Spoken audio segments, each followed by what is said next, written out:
Karibu katika episodi ya 5, tukiendelea na tabia yetu ya kwanza.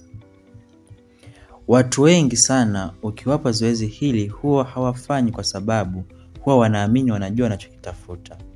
Lakini utakapoanza kuandika na kutafuta majibu yake, ndipo utakapoona uhakika kama unajua unachokitafuta katika maisha ama la.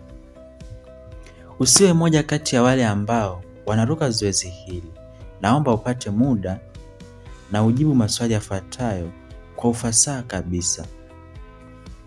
Kwanza, baada ya miaka 5 kuanzia leo, utakuwa wapi na utakuwa unafanya nini?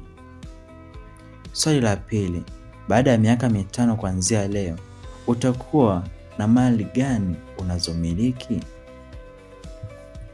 Swali la tatu, baada ya miaka 5 kuanzia leo, watu watakuwa wanakuelezeaje katika jamii?